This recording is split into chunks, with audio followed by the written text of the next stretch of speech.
Hello, how are you guys doing? I'm just leaving the gas station and I filled up my gas tank and I have water left in one of my water bottles. Not tons, but enough. And it was really hard for me not to go in there and get a Diet Coke. I was really craving a Diet Coke tonight. I don't even know why. But I did not get a Diet Coke. And I have stuck to my diet this week. I've done very well. Yesterday and today, I both had calories left and ate within what I was supposed to eat and all of that. So, yeah. Tonight I ate while Alex was finishing up the reunion of the Dallas Real Housewives reunion. And then we watched RuPaul's All-Stars that just started tonight. You know, it's interesting tonight when Alex was, I was getting like my food ready while he was watching the Real Housewives of Dallas reunion show. And like they were like screaming at each other and stuff. And it kind of like, I wouldn't say it bothered me. Like that's not the word I would use. I would say that I don't know, it was kind of a turnoff for me. Like, I used to watch all of the Real Housewives. You know, I still do if, like, Alex is sitting there watching it and I like them, you know, and whatever, because I've watched them for so long that I feel like it's just kind of like I know the show and the character, not the characters, but the cast and whatever, who I guess is kind of characters, but of all the different shows. But like that toxic arguing, fighting that makes up a lot of those reality shows, I just don't enjoy that anymore, you know? Like, the more that I have focused really on being like peaceful and serene, I just don't enjoy a whole lot of that, you know what I mean? I just don't. If you've been practicing like prayer and meditation or just meditation and gratitude or whatever in the last, you know, month or two since we've been talking about it, let me know if you kind of relate to that. Like, I have found myself recently when there's like arguing or something going on and I'm around it, like I just kind of walk away. Like I don't want to be any part of that. Like I feel like I am so protective of my serenity at this point that I just kind of like steer clear of all of that. You know what I mean? But anyway,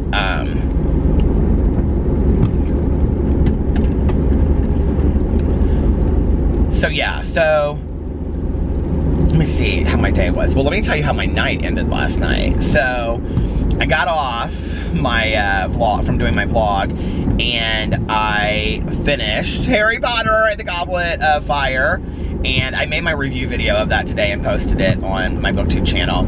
I was so happy that I finally finished it. And of course, what always happens to me when I'm at the end of a Harry Potter book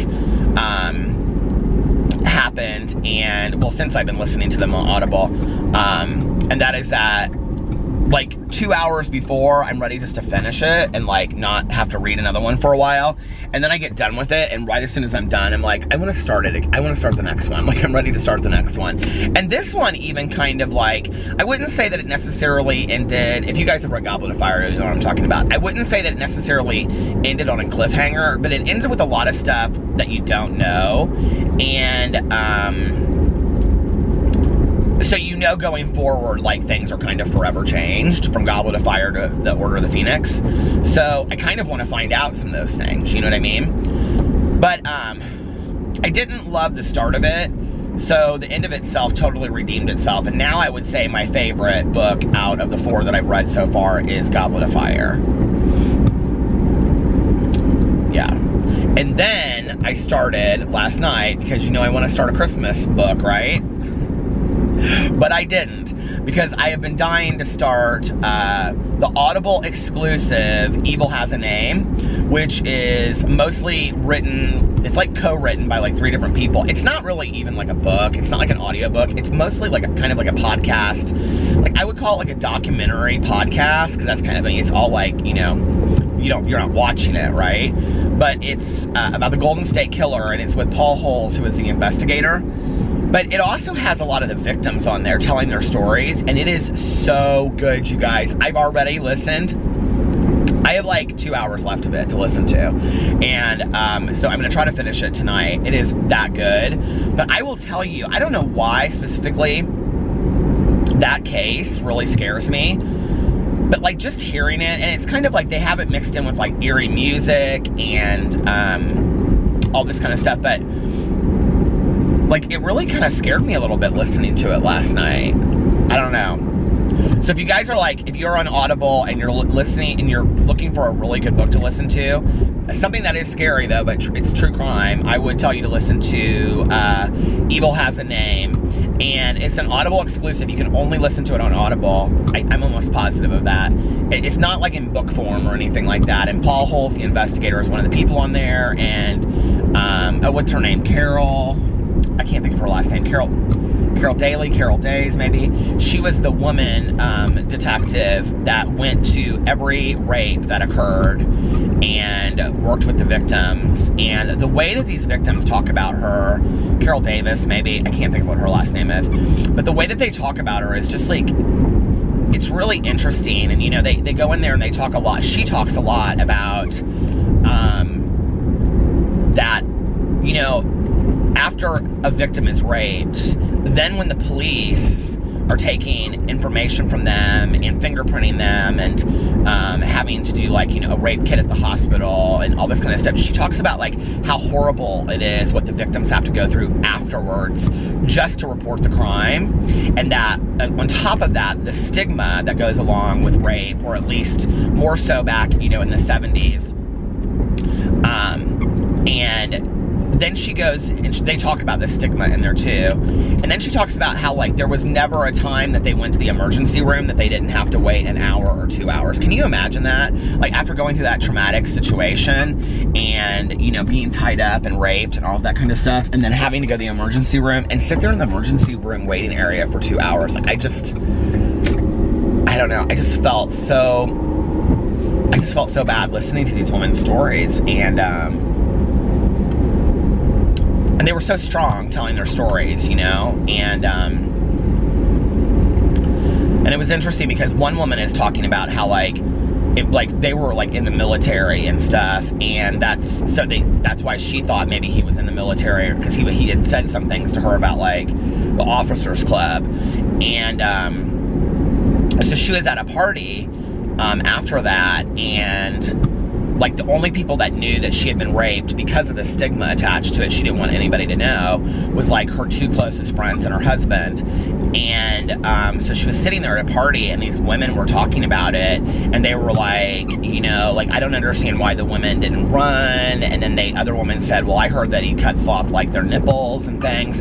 And she was like wanting to scream inside, but she couldn't because she didn't want anybody to know. I don't know, it's interesting. It goes like more into this. They talk about victimology and how like one of the ways that you profile like serial killers and rapists and things like that is to take a look at the commonalities of the victims. And it's really interesting the way that they tell the story. And especially now that like this was written and put together after he was caught. So I'm hoping that like they'll talk a little bit about who he is now, because a whole lot, you know, that he got caught, and then like a whole lot hasn't come out since then. Like I don't know that he is, I don't think he's given any interviews. I don't think he's talked. I don't know anything really about it, but I do know that he's like in his 70s. So if you're looking for, if you like true crime, it's called Evil Has a Name, and it's on Audible, and it's fantastic. It's really, really well done. And I think very considerate of the victims too. And you know, whenever I like read true crime or listen to something like that, that's I think after having gone through that whole thing with going to the Baumeister Mansion, I think like if you've watched my vlog since then, you know, and at the end we were sitting in the basement, and then I just was kind of like looking at the pool, and like any kind of like fear, paranormal kind of scariness kind of like went away, and I was like, this is like the site of like where 30 men were murdered, you know, and like it was just very sad to me. And I think in any telling of true crime or serial killers or whatever, I think that it is important to, you know, pay homage to the victims and the victims' families. I think that's important, you know. So, because I think a lot of attention is given to the killers, you know, or the rapists, but because that's always where the fascination lies. And so the victims are kind of like lost in all of that, you know, and that's sad. So anyway, and there were a lot of details about it. Like, it would be, like, they say throughout the entire book, like, warning. Like, they don't just say it once. They say it, like, multiple times in the book. They say warning. There's, like, graphic. Like, they'll start a chapter and they'll say warning. This following chapter has, like, specific, you know, violent and sexual details and whatever. It may not be, you know, it may not be suitable for some audiences. And, I just didn't realize some of the facts of the case that they don't really get into in I'll Be Gone in the Dark. And so, but the thing is that this was a case that Paul Holes had been working on. I think he started, I can't remember when he said he started it, working on it. In the 80s, maybe? I think maybe they said 1990 he started working on the case. And it was never a case that was appointed to him. Have you guys seen Paul Holes, first of all? Hubba hubba, he's very good looking. And so it's kind of like, I was listening to My Favorite Murder podcast, and they had him on there, and they were asking him about that, because, like, apparently his wife runs, like, all of his social media, and they call him something, I can't remember, Holes the Hottie or something like that. I can't remember what they call him now, but anyway. And, I mean, he kind of looks, when you see him, like what you would imagine if this was like a fictionalized investigator, you know, like how they always write him to be like these super, you know, like macho, very sexy kind of guys, you know. And, I mean, he looks like that. And there's this picture of him, he has like a leather jacket on and whatever. And the story is so interesting. And it starts right here with this story too, that it's the very last night before he is retiring. And he always wanted to solve this case. It was never a case that he was appointed. It was a case that he just kind of was rogue on and that he was interested in. And he even talks about how he found out about it, and that he would sleep when he was first starting as a criminologist. He would sleep in the library, and there was a filing cabinet, and he would go through this, like, these books, and he would read case studies, and this filing cabinet he pulled out, and it had all of these files that said EAR on them, East Area Rapist. And because that's what he was called. The Golden State Killer was called three things. Actually, the Golden State Killer is a combination of three different people. The East Area Rapist, the Visalia something. Anyway, there's like three different names that, like, they called him because they thought he was three different people. And the thing that's really horrible, the part that I'm at right now, is where they're talking about, like, at the time that he was, like, active, he wasn't even, like, the most active rapist in that area. And they start citing these people that had raped, like, 54 women and 80 women. And I'm like, oh my God, it's just horrific, you know? And so anyway, it's very, very interesting, though, when you're listening to it, and it's just the way they go about finding him. And anyway, so it starts off with the very last night before he retires. He is going to he is sitting outside the guy's house, and he almost goes in to get a DNA sample, and he doesn't. And, like, when you hear the My Favorite Murder podcast, they haven't talked about this yet in the book, but, like, he could have botched the whole thing up, because, like, they, you know, the guy could have had well, they found out he had an arsenal in there of, like, guns and stuff, and so this Paul Holes guy could have been murdered, or he could have taken him hostage, or he may have fled, and they would never have caught him. So, but he knew that if he didn't go in there, he would, like, never solve this case on it during his career. And so he kind of, like, had to, like, come to terms with that. And so even though he retired, he was like, I'm still going to work on this case. And then they, of course, I think they caught him, like, the next day or 2 days after that, was, like, right after he retired was when they found it. And it's just so interesting when you listen to all of this. But, you know, this is a case that was going on in the 70s, and they found him in 2018, you know what I mean? It's surreal. So that's the book that I'm listening to now, and I'll probably finish it by tomorrow. And if I do, then I'm going to start listening to this Christmas book. Something Holly Chase, I think is who it, I can't remember what it's called, but anyway, it's kind of a retelling of A Christmas Carol.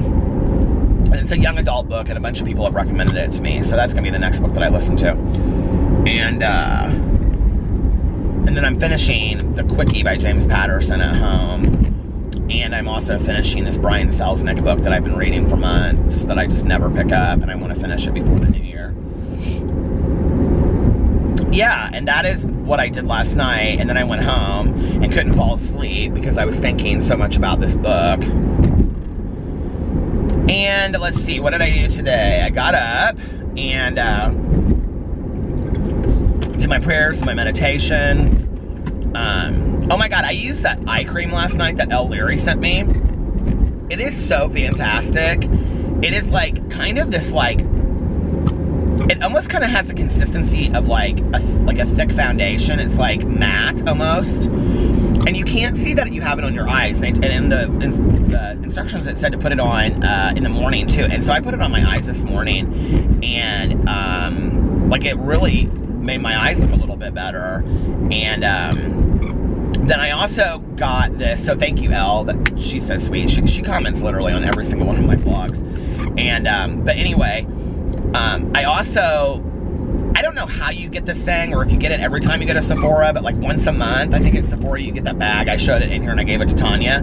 But I kept a couple of the things, and one of the things that I kept, oh my God, I talked about this on my video that I did about Jeffree Star and Shane Dawson today, and I got so many comments from people talking about how they love this, the Laneige Sleeping Lip Mask. It is so fantastic, you guys, and I guess there's different flavors, and I'm gonna go and check out what the different flavors are at Sephora, but I put this thing on, and it was almost kind of like, I don't know that it necessarily tasted like bubblegum, but it was kind of like, it was really thick and kind of like Vaseline-ish at first, but like it dried really quick. And it's a lip mask that you put on. And I didn't last night do a lip scrub. As soon as I got it on, I was like, why didn't I do a lip scrub first? Like that would have made so much sense. So I'm gonna put a lip scrub on tonight, because they literally gave me like a sample that was like that big. And I used just a little bit of it. I mean, probably the sample will last me 4 days or so. But anyway, it's so fantastic. So if you guys are looking for something fun, the Laneige Sleeping Lip Mask. And then I did a hydrating face mask as well. So I woke up feeling good this morning. And then I went and got a cup of coffee at Starbucks. I feel like I did something else. Now I can't remember what I did. And then I came home and I just filmed all my videos.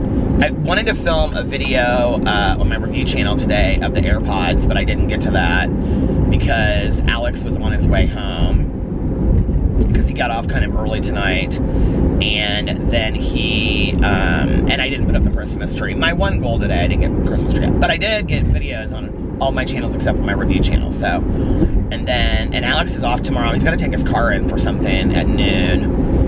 And so we kind of just hung out and talked and caught up, and then we watched RuPaul's Drag Race. And then he is a really good friend of his that's in town that he and Sarah went to college with. And so I guess she came in town tonight. She's staying through the weekend with Sarah. And so like he was talking to her on the phone, and they were getting ready to go out to dinner, and it was late. It was like 10 o'clock, almost 10 o'clock, and they were trying to find places that would still be open. And Alex was giving them some suggestions, and so he gets off the phone, and I said, are you not going to go with them? And he goes, no, like, I mean, I've been gone the last 2 nights, and whenever I said, babe, go, I said, I don't care. I'm just going to do some stuff around the house anyway, then I'm going to go vlog. He goes, are you sure you don't care? I said, no, not at all. Go have fun, you know? He hadn't seen his friend of his in, like, years that he went to college with.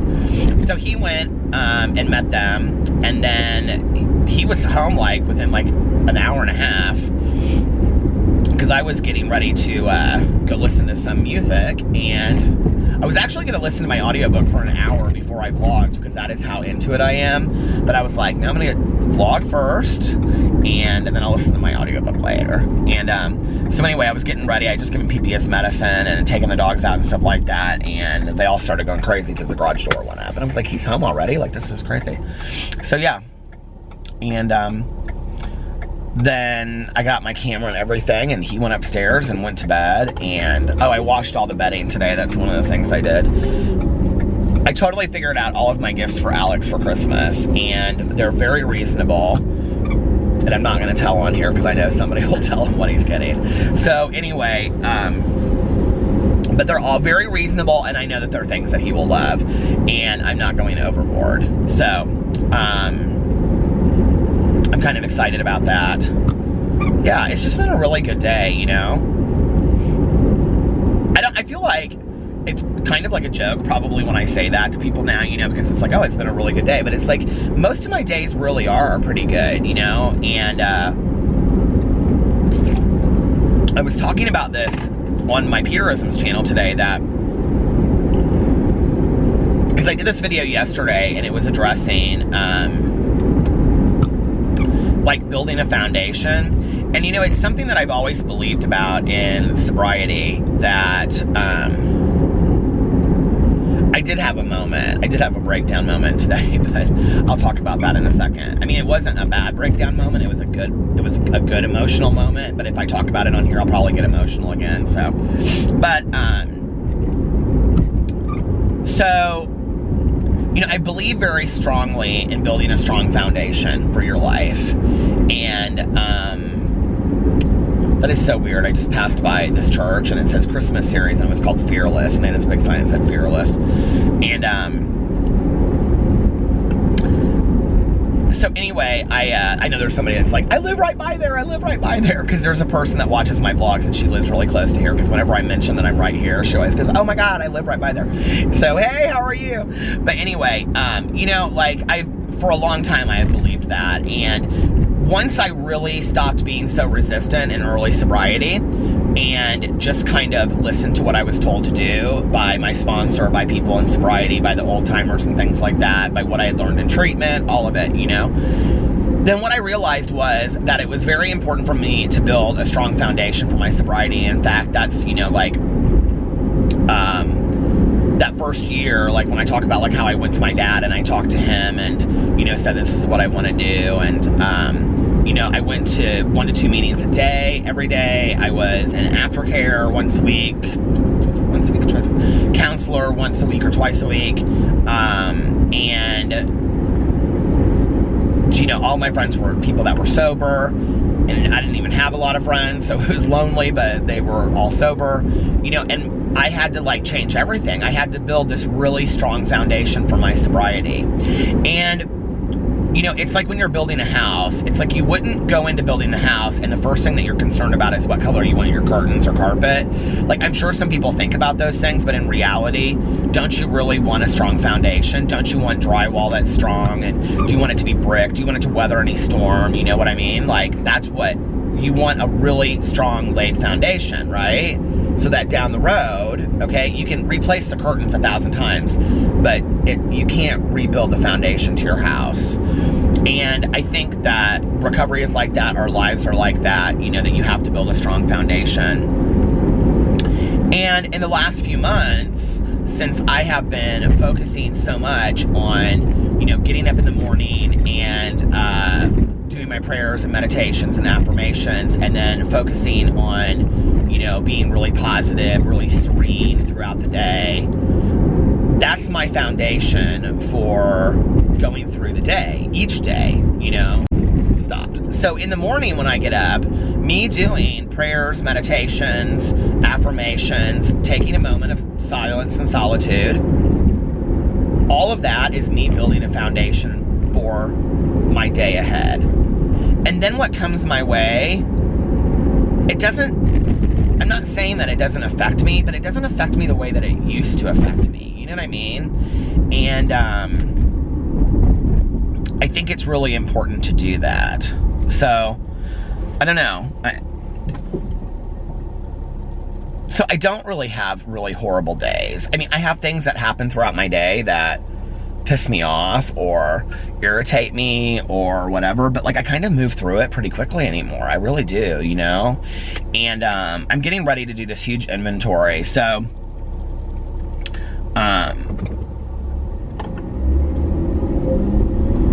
one of the things you do in a 12-step program is you make, you know, it's a 4-step inventory. Well, I haven't done like a massive inventory since my first year sober, okay? So my sponsor feels that maybe it's time for me to do that, you know? I mean, there's been a lot that's happened in 23 years, you know? So we set a date for us to do it, and it's right after Christmas, and I started putting this together. And, you know, she's like, I think that you'll feel so much better, like, when you get it done. And, you know, like, this is all, like, out. And, you know, I think about, like, I don't know, like, I had this weird moment today. So, I was standing in the kitchen, and, like, I was thinking about how, like, my sobriety date is on Monday, right? Well, the 17th was actually, that's Monday, was actually the first day that I didn't use.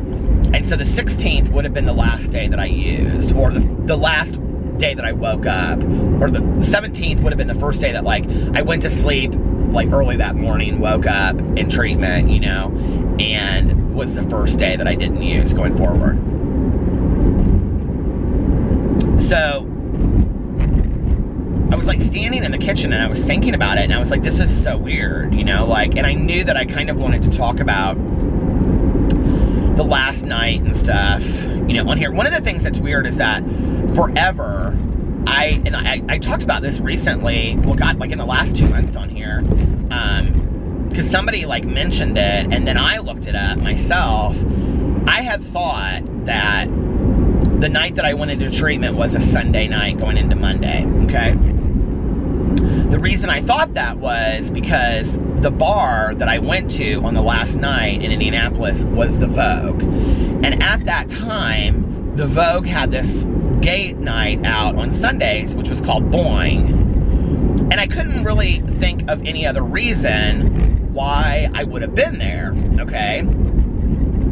So I had said that, and then, like, I think it was a Sunday I said in a vlog, and then somebody said actually it was a Friday. And I was like, that's so weird. Why would I have been there on a Friday? Well, I have a friend of mine that was there with me that night. She's the one that picked me up from treatment when I got out and all that kind of stuff. And I asked her, and she said it was a pageant. Don't you remember?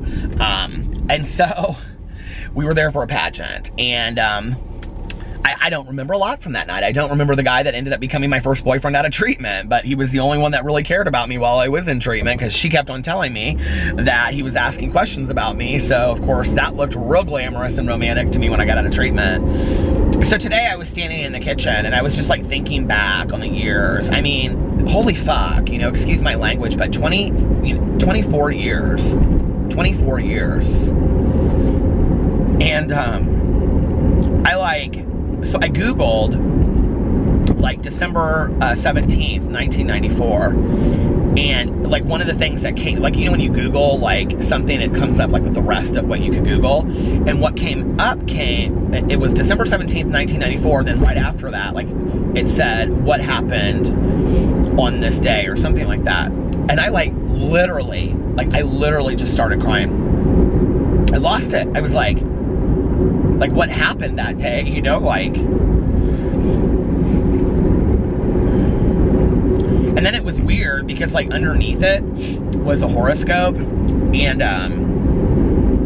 it said, and I kind of laughed, and it said, like, if you were born on this day. And I thought, you know, it's so weird because, like, in some kind of way, I do kind of feel like I was reborn on that day, you know? And I remember that my old roommate and I, the one that, she and I drank together, but then she was real supportive of me afterwards. She and I went to this psychic fair when I was in grad school. And it was for a grad school project that I went on. And it was crazy, okay? I didn't mean to tell you. It was the biggest group of people that claimed to be psychics and weren't that I had ever seen. But anyway, so we were sitting there, and I got my palm read, and this woman said, there's something weird about your palm, or there's something weird about your lifeline. I've only seen it in one type of person. And I said, well, what do you mean? And she said, your lifeline splits twice. And I said, what do you mean? And she goes, well, it almost looks like you were born, you died, and then you were born again. And I said, oh, okay. And she goes, are you sober? And I go, yeah, I am. And she goes, those are the only people I've ever seen that in before, are people that are sober. It was so freaky, you guys. So I don't know, maybe that was accurate, but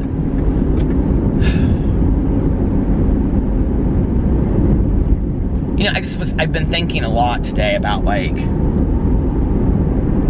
it's really weird for me because, like, I don't even know how to explain this, but there's, like, YouTube world, you know? But, like, I, like, theoretically have only been on YouTube since, I mean, I used to make some stupid videos back in the day, but realistically, I've only been on YouTube consistently since May 11th of 2016, okay? That's when I started my BookTube channel. That was the first video I posted. I believe it was May 11th of 2016. And then later that summer is when I started on the Peter Monn channel and whatever. So, and then, you know, then came the vlog channel and the Peterisms and all this kind of stuff. So, realistically, I haven't been on YouTube even 3 years yet. Like 2.5 years, okay? And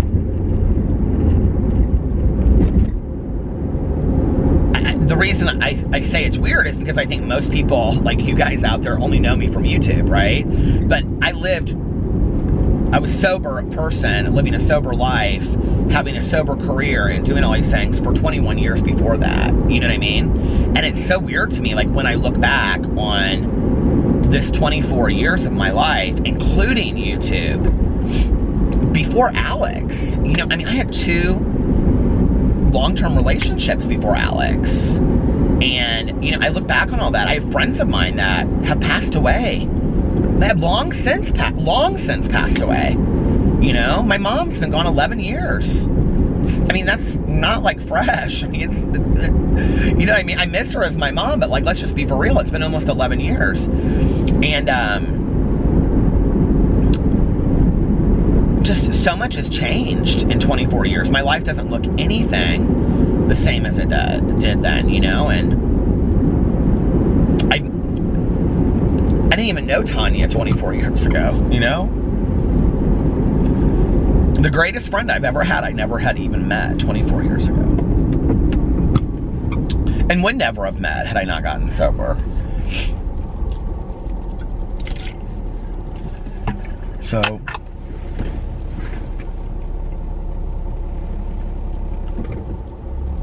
it's weird, you know, when I look at all of that. And,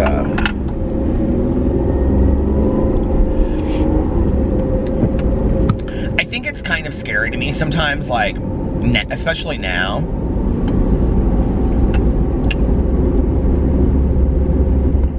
Like, Caroline and I are close, but, like, we're close when we're together or we're talking on the phone, but it's like 2 weeks can go by and I don't talk to Caroline, you know? And we're not like those people that, like, oh my God, you didn't call me for 2 weeks. We're just, like, busy people. And so, like, you know what I mean? And, so Caroline and I never in the last 24 years, I mean, we see each other at holidays, we talk maybe, you know, sometimes in between, things like that, but we've never had the relationship where we talked every day on the phone. And, you know, my dad and my stepmom are getting older, and that's really, of all of, you know, other than Tanya, who I met at 22, you know, 2 years sober. Other than Tanya, there's really, I mean, I'm not close with anybody that knew me before then, you know, or knew me at that time. It's my dad and my stepmom, that's it. I mean, Caroline and I were not close when I got sober. So, like, my dad and my stepmom are, like, the only ones that know me from back then. I don't know, it's just like, you know, I remember when I was younger, and my mom would always say that she wished she had given me a brother or a sister. And she's like, you know, as you get older, I don't want you to have to deal with things like, you know, like having to deal with, you know, me or dad, you know, getting sick or dying. That wasn't hard as an only child. In fact, I think it was easier to, like, make some of the decisions on my own.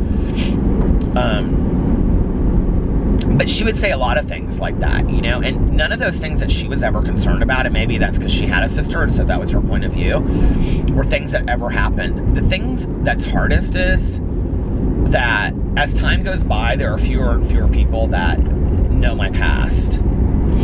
And, you know, like, even with Alex, like, it's hard because, I mean, Alex has only been in my, 10 years, yes, it's a long time that we've been together, but almost 10 and a half years now. It's crazy. But, I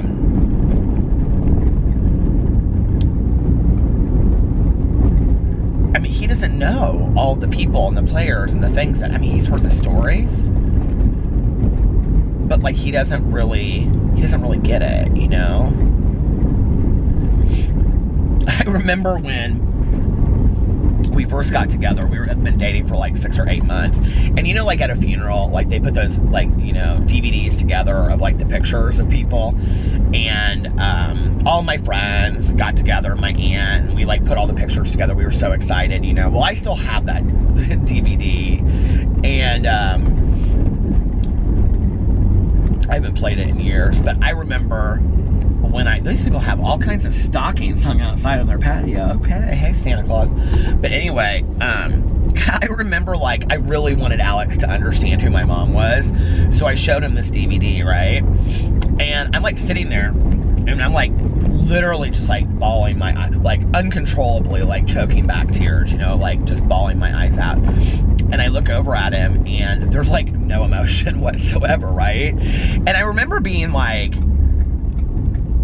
he doesn't get it. And I'm like, but why would he get it? Like, he didn't know her, you know what I mean? It'd be like if I had to watch a DVD of some yahoo that I never knew, you know? Sure, hold on a second, this is like, please don't stop. You know, sure, like, I could have empathy and compassion for the situation, but it's like, I didn't know this person, so it's not like I'm gonna have some emotional attachment to these pictures that mean nothing to me of when they were 5 years old, you know what I mean?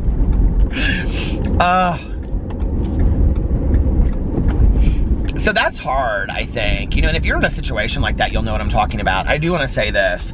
There's somebody that has watched my videos for a very, very long time, and she's been very kind and compassionate to me, and that is Hassie. And Hassie shared on my video that her mother passed away this week, and that she's an only child. And I just wanted to say, Hassie, I'm praying for you, and I'm thinking of you. And sending you some love, dear. I know how tough that is. And I do think, like, it was hard when I like saw that, because I feel for anybody that goes through that, you know. And I feel like since like my mom has passed away, like I've met a lot of only children who have had a parent die, and it's like it doesn't. And I can only compare my experience to, you know, being an only child. I don't know what it's like to have siblings. But I think when you have siblings, at least if you get along with your siblings, you still have somebody to be storytellers with, you know? Like, for me, it's, nobody has the shared experience of that. There's nobody, and nobody really wants to sit down there and hear me tell this. I mean, you guys like to hear the mom stories just because, you know, I tell them on the vlog or whatever and do it for the vlog. But, I think, like if I was out to dinner with my friends, it's not like they want to hear that, you know? Tanya and I swapped stories because Tanya and I had very kind of similar growing ups with just, you know, like family and things like, I mean, not super similar, but like our relationships with our moms was similar, you know what I mean? So I have now gone into territory that I have never been in before, so I'm like way past Zionsville, and I've got to turn around because I have no clue where I'm at.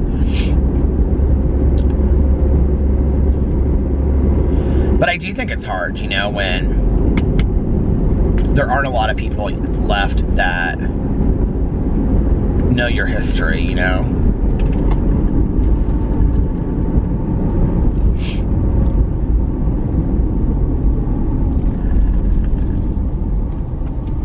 I really think,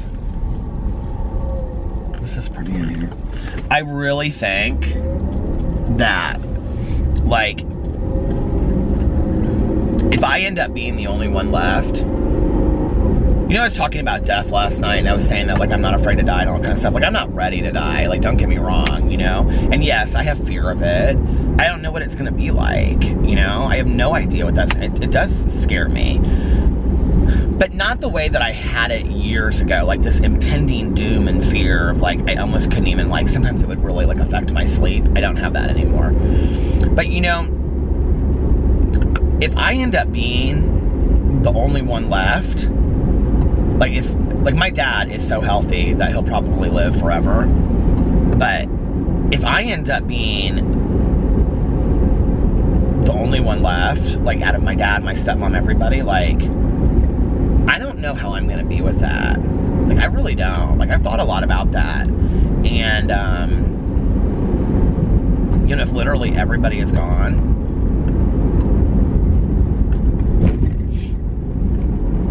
and of course I have Alex, you know, and I have my family on, you know, my in-laws, but at the same time, they don't know any of that. You know what I mean? It's like,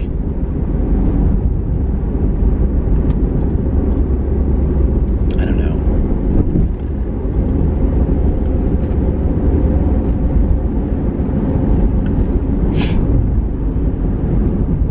And then I guess, you know, the way I should be looking at it is to be so grateful for it while I do have it, right?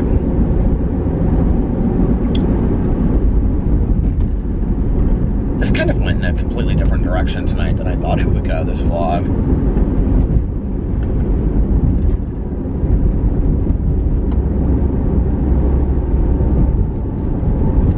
I think sometimes, like, for me,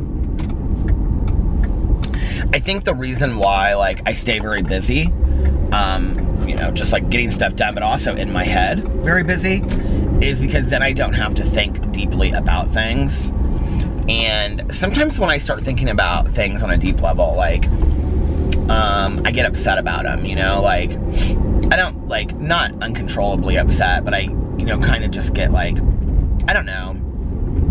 Like, it's not like I sit and I walk around my apartment and I think, my apartment, I don't have an apartment anymore, my condo. It's not like I, you know, walk around my condo while I'm, like, uploading videos or cleaning or feeding the dogs or whatever, you know? And I think to myself, like, oh my God, when I'm the only one left, it's like, that doesn't happen, right? So when I'm in a car and I'm talking about it, like, to a vlog, like, that's when I think about it. Or if I'm just listening to music, sometimes, you know, like, these thoughts will come into my head. And I also drive around a lot just in silence. It's very healthy for me. But sometimes I think maybe it isn't too healthy to think too hard on stuff, you know? I don't know, like, maybe I just don't need to think too deep about things sometimes. Maybe I need to just, you know, I mean, there's a saying in recovery, life on life's terms, which I'm always kind of like, what's the alternative, you know?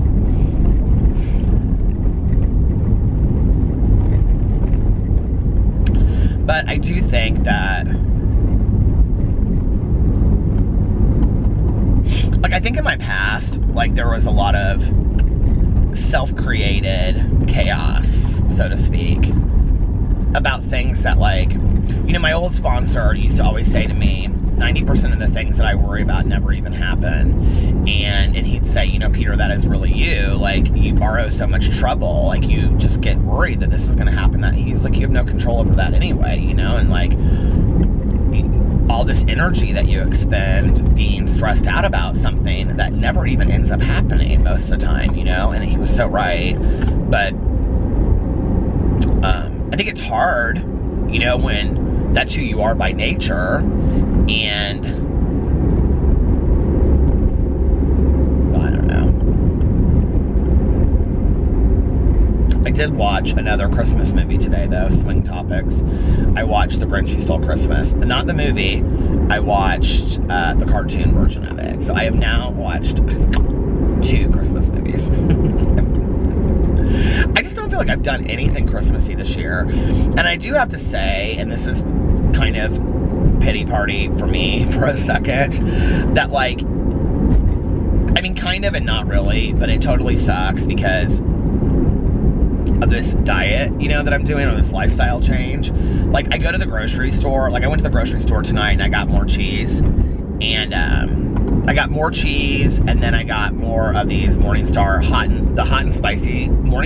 and spicy sausage patties are delicious, okay? They are so good. Dip them in a little bit of mustard, they're fantastic. But then I went to Meijer instead of, I had to get dog food, and I went to Meijer instead of Kroger, and those round cheeses that I like, they had like Gouda, and then I got the Laughing Cow that's Gouda. I didn't like it. And I love Gouda cheese. I would not recommend it. But I got more of that. And I'm sitting there and I'm like walking around and I'm like, you know, they have this and they have this Christmas cookie and they have this Christmas dessert and this Christmas thing and this Christmas candy. And I'm like, oh my God, I want all of it. You know what I mean? Like, and that's where I'm like such an emotional eater, because in the past I would have been like, you know, like, oh, you know, it's Christmas, and so, you know, like I can have this Christmas cookie, but then I have, you know, 15 Christmas cookies, and then it's Christmassy because I'm watching a Christmas movie. So if I'm watching a Christmas movie, then I have to have Christmas cookies and Christmas candy, and oh, and then I'll just start it tomorrow. I just won't, you know, I'll just start it tomorrow, and then I would make an entire, if you've ever done this before, just own your truth, okay? I would make an entire box of stuffing and sit there and eat it. Have you ever done that? It's fantastic, quite frankly. And I'm not talking about the good stuff either. I'm talking about stover stuffing, the stovetop stuffing. But anyway, you know, I'd make an entire box of stuffing, and then I would sit there and eat cookies and all this. I mean, Alex and I would. I mean, like, when Alex and I first got together, you know, like, we worked out and stuff, so we could pretty much eat what we wanted to eat. I don't know if I've ever shared this on here, but my husband has this special treat that he makes, okay? He calls it a snack. Are you ready for this? He hasn't had it in a while. But every once in a while, like, when we're just watching movies at home, he'll be like, I think I want a snack. And I'm like, okay, I know where this is going. He will get like 3 large fries from McDonald's, and then he goes and gets like beans and cheese and like shredded cheese, you know, like, and what else is he, like guacamole, sour cream or something, I don't know. But anyway, he loads it all up. I mean, literally all up on this plate, this huge plate. He pours all of the fries on there, loads all his stuff up on there, and then he puts it in the microwave, and it's basically like loaded cheese fries with all this shit on there. I'm like, oh my God, I cannot believe that she just ate all of that. And he'll eat the whole thing. And he also eats fries with forks, which I think is so cute. But anyway, yeah, we used to eat like shit. Oreos. He still has Oreos at the house that he loves, you know? I just can't have that stuff there. If I have it there, I'll eat it. So I just cannot have it in the house, you know? Because like, I'm such a great... Okay, it stopped again. But like, I can't have a lot of food around the house, snack food, because I'm a grazer, you know? And so when I'm sitting there and I start getting hungry, I want to eat the Oreos or the chips or whatever, right? And I'm kind of a binge eater too. Like, I'll sit there and just like have all of it laid out in front of me and just eat until I'm full. And you know, I don't do that anymore since I've started all this. Like, even on the days that I've cheated, it hasn't really been like that. And I think it also has to do with like the quality of like what I'm eating. I don't know, like, I find myself full, but not like painfully full, like when I go out to a restaurant and I just eat so much I almost can't even, like, you know, walk, if that makes sense. Have you ever been like that? Or like eating fast food, it's just like I don't do that anymore, you know, or like chips and cheese and cookies and shit like that. I mean, I eat the cheese that I have, but like, I don't know, it's different for some reason. I'm not eating chips with it or crackers or whatever. And like for dinner tonight, like Alex, I brought my plate over while I was sitting there eating, and he was like, oh my God, that is so much. And I'm like, I know, I almost can't even finish it. But like, and I, you know, I programmed everything into my MyFitnessPal, and I had like almost like 400 calories left for the day that I didn't even eat. And I mean, like, if I had really like completed everything I was gonna eat, I probably would have had to have had like a huge shake and like protein shake, and then like a couple more Morningstar things. I just can't do it. Like, I just literally can't do it. And this is what I had for dinner. I mean, it's basically breakfast is what it is. I had 4 of the hot and spicy Morningstar sausages, which are absolutely fantastic. They're my new favorites. And you dip them in a little bit of mustard, and they're so good. And then I had like 3 or 4 of the maple Morningstar sausages. This stuff is also expensive too, you know? And I am gonna like try to start cooking a little bit more just so that I'm not getting so much sodium and all that, like, you know, because I know that they're high in cholesterol and things like that. And that's the next thing that we're going to talk about. He said, I just want you to get used to doing this right now for a while, and then that will be the next thing that we'll tackle. And then I had these 2 big sausages. They're like this big, and they were, I think it's called Living Simply or something like that, this brand. I had never tried it before, and so I wanted to try it. And I would really highly recommend them if you're a vegetarian. And in fact, they would be great for, like, if you wanted to make your own, like, sausage biscuit, because they were like big patties. And they were really good. They were not what I expected at all. And then I had a coconut yogurt. And then I had, which this kind of yogurt that I got is like, he told me to get, is like high in protein. And then I had a protein granola bar from Nature Valley. And then I had, well, I had pulled out like 4 of the Laughing cow cheeses and 4 of the little, like the Babel cheeses or whatever they're called, those little round things. But I only ate like 1 of each because I didn't like the Gouda. That cheese is so expensive. Let me just tell you that at Kroger, it is $6.69 or $6.99 or something like that. And at Meijer, it was like $1 less. I was like, why is it so much cheaper at Meijer? But anyway, that is a lot of money. And this is the thing, is that eating like this, eating healthier, is really expensive. Like, it is, like, to eat like crap is cheaper. I mean, it really, really is, you know? It's so expensive to eat like this. I mean, every couple days I'm spending like $40, which is cheaper than going out to eat, yeah, but I don't know, I just feel like I'm going through all this stuff. But I don't feel full like I used to. Like, you know, like I'm not full right now. I mean, I'm not hungry right now. I feel full. Like I couldn't eat right now, but I don't feel like painfully full. I just feel like a healthy full, you know what I mean? And even though like I crave things, like I feel like today I know the difference, having done this now for almost a month. I feel like I can tell the difference between like a physical craving and like a mental craving. You know what I mean? Like if I drive by McDonald's and I'm like, oh my God, I want a Big Mac so bad, right? Like that's like a mental craving. When really I just want the taste of what that is. And I'm not giving up being a vegetarian over no Big Mac, so that's not gonna happen anyway. But, you know, but then a physical craving is like when it's like 6 o'clock in the evening and I haven't eaten anything yet. And I'm like, okay, I need to eat. You know, like I need to sit down and eat something. And I've been pretty good about that. And I also think it's because I'm kind of like on this schedule now of eating at the same time. So, I don't know. This thing that he has me doing, especially with my MyFitnessPal, does remind me a lot of Weight Watchers though. Because I'm basically programming in all my food. And so I'm kind of, you know, like figuring it out as I go along. Like, how much I'm allowed to have, and how much this, and how much that. So it's kind of fun. Like I put something in tonight. I can't remember what I put in, but it said the saturated fat was too. It was like one of the cheeses I had bought, and I didn't look at saturated fat. And it said the saturated fat was too high, and so I took it off and put something else on there. So, which that's good for me, you know, that I can see that stuff on there. Anyway, so. MyFitnessPal, if you guys are wanting to try something, that would be like a good suggestion.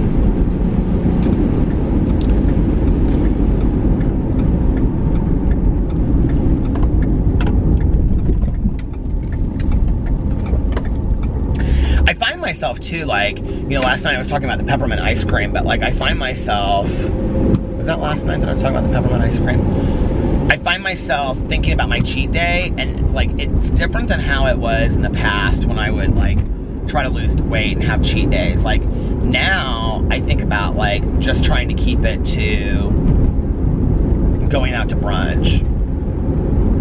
I don't think about it like wanting to eat all day long everything that I can have, you know, even though he moved it from being a cheat meal to a cheat day. Like I don't think about it that way. And even with my reviews, like I try to keep them really low and not like, you know, just having a couple bites of something.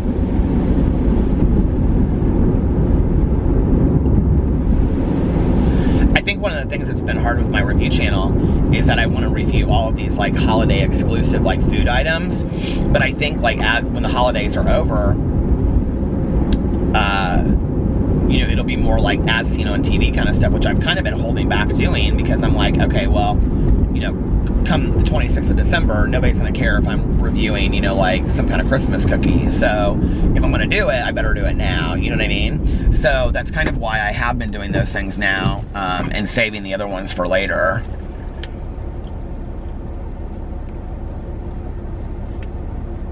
I'm thinking about sitting down with the review channel and actually like making a schedule of like Monday will be this, Tuesday will be this, Thursday, Wednesday will be this. I don't know. What do you guys think about that? And I'm also considering doing one DIY video a week on there. I did see a commercial for something tonight though that I'm thinking about going to buy.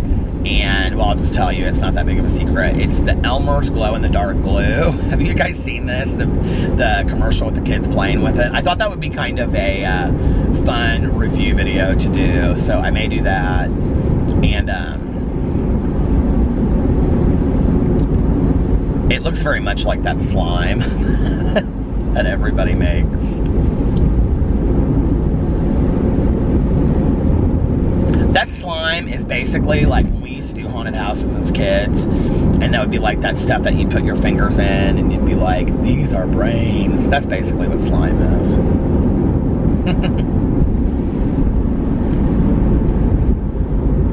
There's this house that's like, looks like a barn, and they always have the most beautiful Christmas decorations. They have like white lights that are hung like that, and their house just looks so pretty.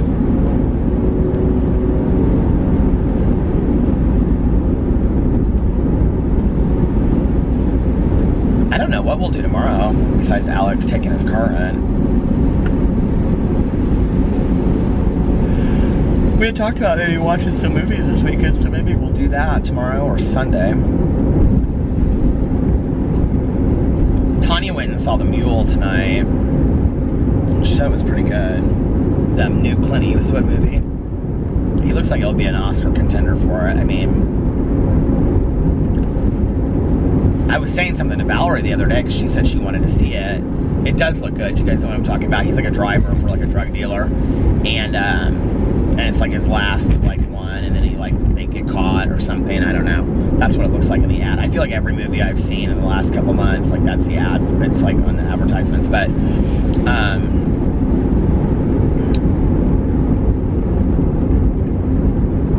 I said something to Valerie. I was like, he's got to be like in his 70s by now. And she's like, he's like 70. She knew exactly how old he was. She's like, I love Clint Eastwood. Everybody that I know loves Clint Eastwood. My uncle loves Clint Eastwood. My aunt loved Clint Eastwood. My dad loves Clint Eastwood. My stepmom loves Clint Eastwood. My aunt loved Clint Eastwood. Valerie loves Clint Eastwood.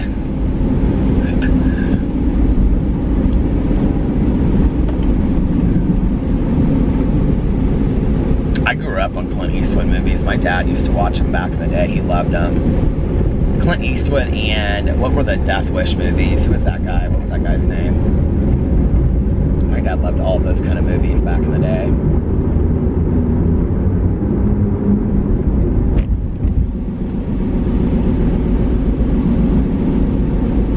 I was kind of hoping that we would at least get a little bit more snow, but it's 46 degrees in Indianapolis right now, and it's raining. So I don't believe that we're going to be getting any snow anytime soon. Which, whatever.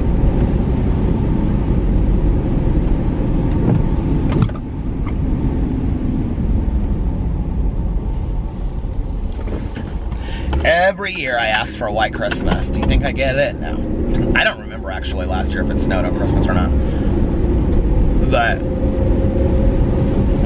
I love that lip balm. But I'm almost positive that it did not snow last year. I'll have to go back and look at the vlogs from last year. I very rarely, you know, like go back and like watch a vlog from like a year or two ago. I have a couple times, but not often. Here, I'm gonna pull into this parking space right here. Look and see what the weather is gonna be.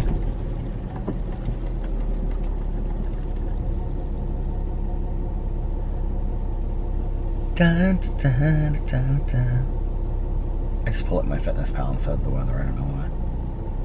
Because I want it all the time.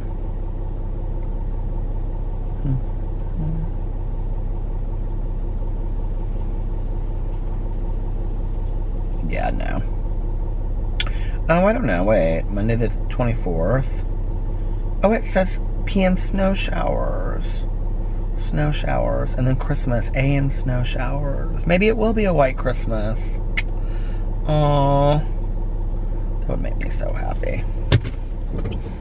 I don't know why that's like the only thing I really care about, but it just like, there's just something about, I'm dreaming of a white Christmas. I feel like when I was a kid, it really did snow a lot at Christmas time, though. I feel like I remember it snowing a lot, but, you know, global warming, they say.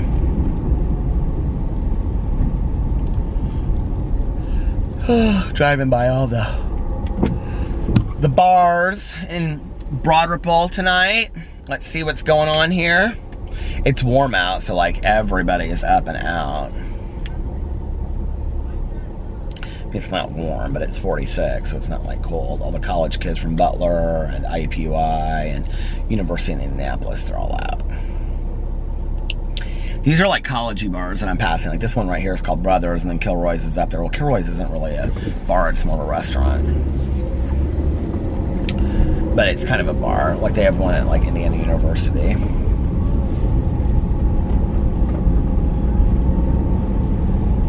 Oh, Kilroy's is packed. They have really good breadsticks. People running across the streets, being crazy. All the police officers standing out in the middle of the street.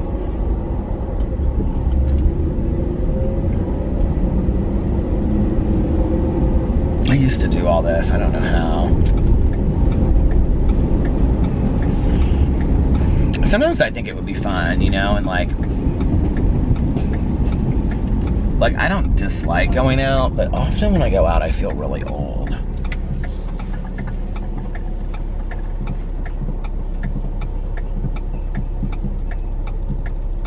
Sounds like a marching band. Where's that coming from? This girl was standing on the corner shouting at somebody on her phone.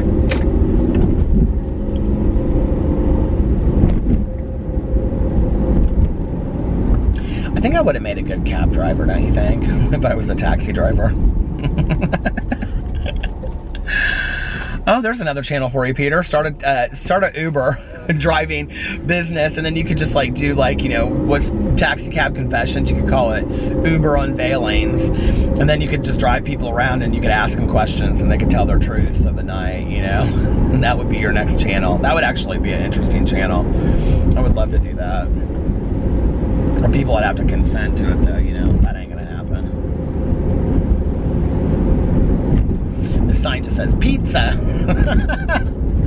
Pizza, pizza, pizza. Did you ever see Strangers with Candy? I love that show so much. When she gets taken in by, okay, if you've watched it, you'll know what I'm talking about. But she like goes and joins this cult. Her name's Jerry Blank. She goes and she joins this cult, right? Because they promise her free pizza. And so she's there and they make her sing this song every day, and it's something about the morning table. I can't remember how it goes, but anyway, there's this one part she like loses her mind and she's like, "Where's the pizza?" And she goes, "Pizza, pizza, pizza." Oh my god, that shit was so funny. It was with Amy Sedaris.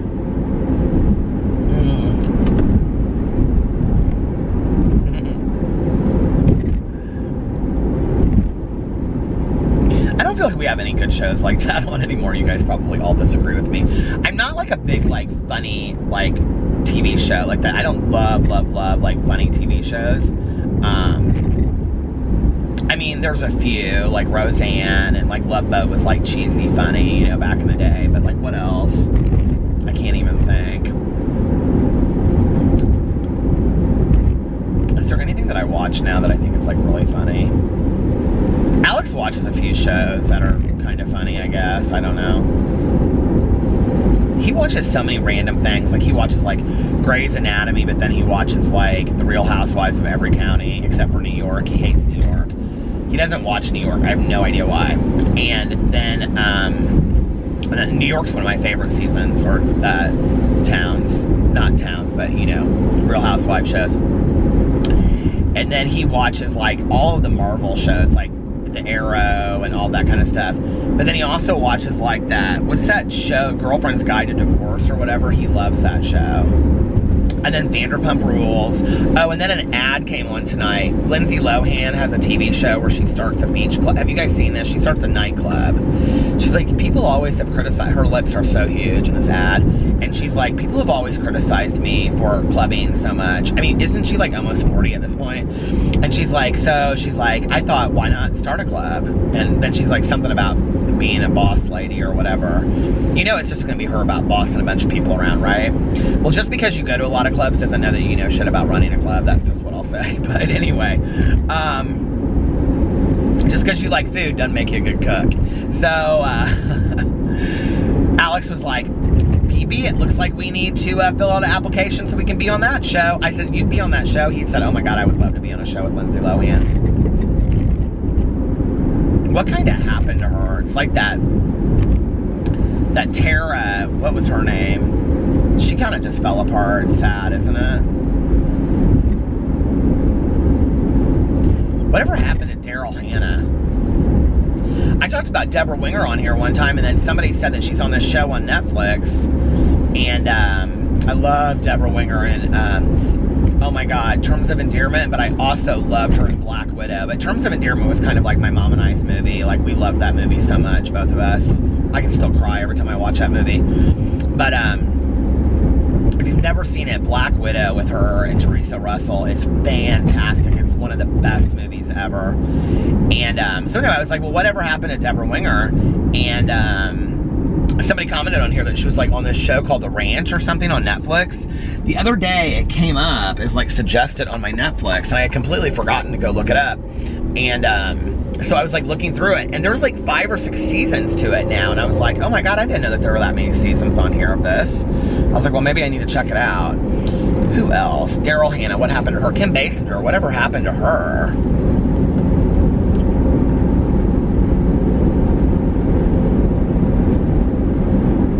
And isn't it crazy that a lot of these people, like their kids are like old enough now to be like supermodels? Like Haley Baldwin. Is Haley Baldwin Kim Basinger's daughter? Am I thinking like the right, like Baldwin brother? There's like 10 of them.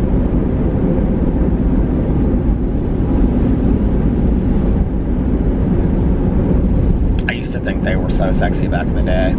Well, not necessarily Alec Baldwin, but who were the other ones? Did you guys ever see that movie back in the day? Oh, what was it called? It was like Threesome or something. It was with, I think, Stephen Baldwin, and then it was it Neve Campbell? It was so bad, and I remember the first time I saw it, I thought it was like so like wicked and different. You know, it was stupid. I'll tell you, one of my favorite movies back in the day when I was drinking was Basic Instinct. I still love it, with Sharon Stone. Oh my God, as Catherine Trammell.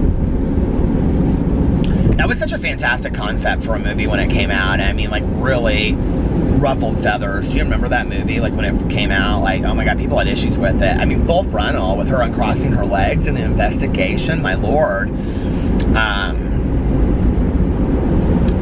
But that was such a good movie. The second one totally sucked. It was horrible. The music to Basic Instinct is really good, too. But she was just such a badass. Did you see it? Do you think she did it?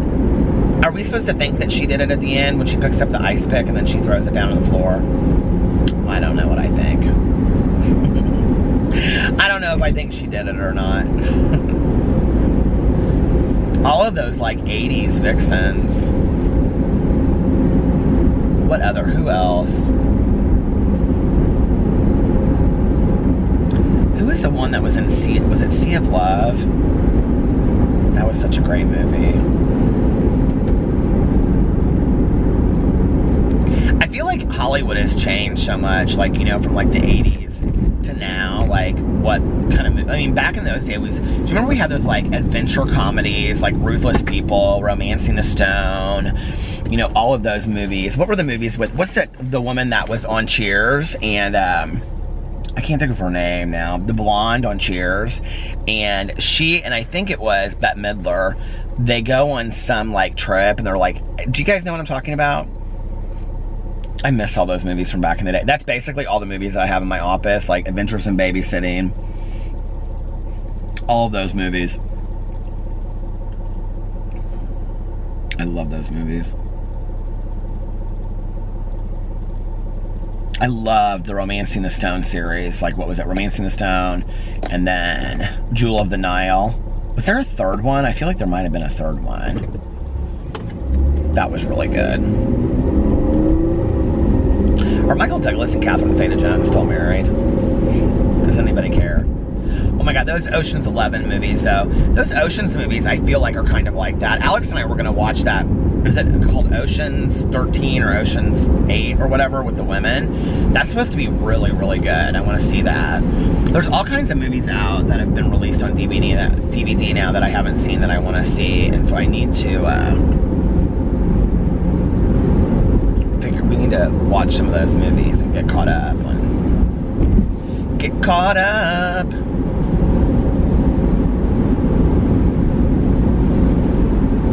Maybe I'll do that around the holidays, like Christmas, you know.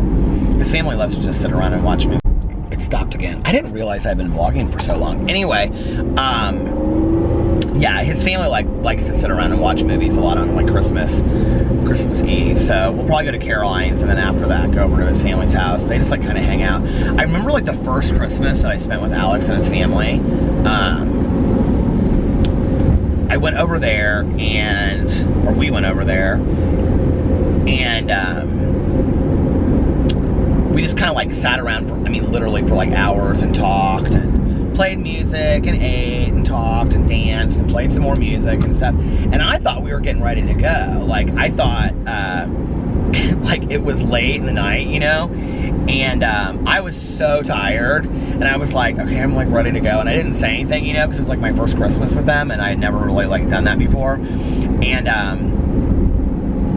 so this was Christmas Day. Like, we had done like the Christmas Eve, and then we came back over there like Christmas Day afternoon. His mom used to do this thing on Christmas Day. She doesn't really do it anymore, but she did it for a couple years where like everybody had to wear like on Christmas Day, I don't know why, like Hawaiian shirts, and it was like this beach party kind of theme. So anyway, but like we had been over there for so long, and I was so ready just to go home and go to sleep. And they like all started like going and getting on the couch. Like they have like his mom, now she doesn't live there anymore, but basically Carlos and Liliana have the same setup, and it's like these two huge couches, and they were all going over there and sitting on the floor and sitting on the couches and stuff like that. And they're getting ready to watch. I go, Alex, what are we doing? He goes, oh, we're gonna watch a movie. And I was like, we're gonna do what? And he goes, we're gonna watch a movie. And I was like, I'm really tired. He was like, well, do you care if I stay? And I was like, no, you stay, you have fun, you stay over here tonight, I'm gonna go home. And I went home and crashed. I was so tired.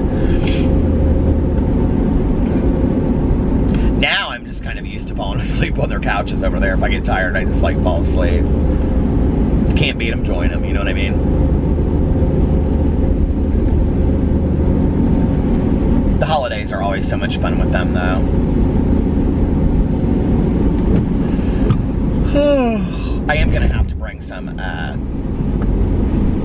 food of my own this year, though, because Thanksgiving proved to be well, really, especially at his mom's or his brother's house, that there was like not anything that I could really eat there. So at least I'm gonna have to get some like hummus or chips or something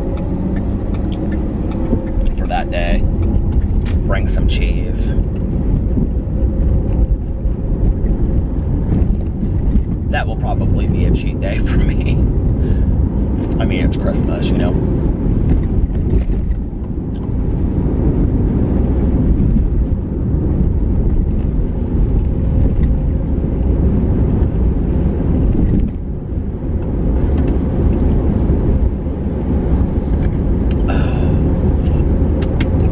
So cute with his new little haircut, running all over the house. And Tucker is going Well, Tanya was like, why don't you just bring him over on Sunday night? We'll like go get a fountain Coke, and then, well, I don't get a fountain Coke, I get a water, but she gets a fountain Coke.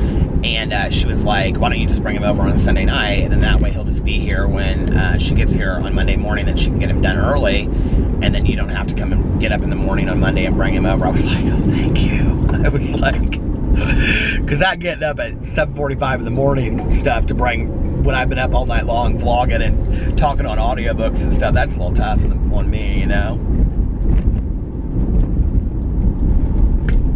He's so cute. I did though last night. He was like, he kept on scratching at himself. And so finally I like reached over and I took off his bandana in bed. And he just like shook forever. Like he was so thankful to have that bandana off. But he looked so cute with that little bandana on. No, I don't think he enjoyed it being on it very much though. Little puppies are so cute.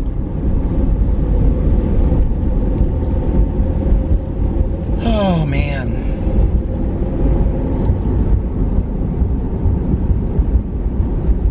Well, listen, I think I'm gonna get off here and listen to a little bit of my audiobook. And oh, my battery is it's like flashing anyway. Listen to my audiobook about the Golden State Killer and get scared again.